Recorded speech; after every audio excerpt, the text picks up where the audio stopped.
Aba bakit biglang pinutol ang bangs? Ayan oh, pinantay na. Tingnan natin kung ano yung gupit ni Totoy. Panoorin mo hanggang dulo para makita mo yung magiging resulta ng gupit niya. Ayun. Ang ginawa natin dyan, nag-overcome tayo. Kinuha natin yung malaking suklay. And then binawasan natin paikot. Ipipade natin yung gilid na mataas.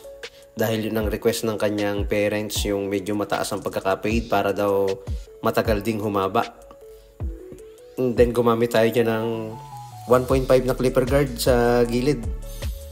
Ayan, makikita natin na medyo may umbok sa likod pero gagawa natin ng paraan yan.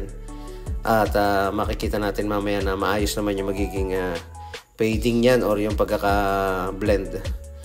So next natin dyan, zero half. Hindi natin masyadong isasagad, naka zero half lang.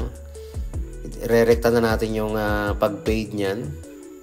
Ganon din dito sa may likod hanggang sa paikot dito sa may parting kanan. Hindi natin kailangan ng mahabang proseso or mahabang step by step kapag kids dahil andyan yung pagkainip. Kailangan natin ng medyo mabilis yung gupit na gagawin natin para sa kanya. Gumamit tayo ng trimmer sa ilalim, tinanggal natin yung sobrang buhok. Iyon no. Para hindi na natin ahitan. Nakasagad na yung talim ng trimmer natin dyan manipis kaya para na siyang inahit. Next natin dyan syempre i-blend pa rin natin sa paggamit ng ating clipper guard.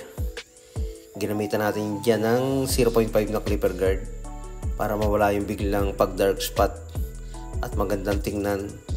Hindi mahalata yung mga konting lubak or nakaumbok sa may parting likod. Kapag kids, kadalasan merong minsan may lubog dahil siyempre bata pa yan Ganyan din tayo nung maliliit pa tayo.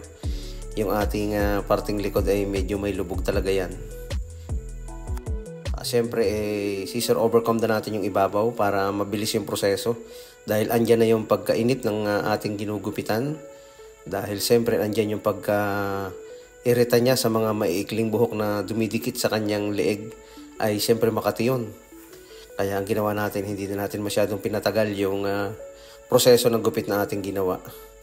Nilagyan natin ng kidlat, sabi niya. Lagyan daw ng kidlat or simpleng hair design. Yun. Kaya ginawa naman natin is simple lang para sa kanyang gustong design. At nilagyan din natin ng konting hair pomade sa kanyang buhok. Para okay na okay. Ayun o, puging-pugi na si Totoy. Isang konting smile nga dyan sa iyong poging gupit. At bagay na bagay sa iyo. Sigurado medyo matagal yung hahaba.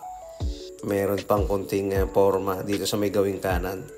Siyempre naka-crop top at pantay yung bangs niya.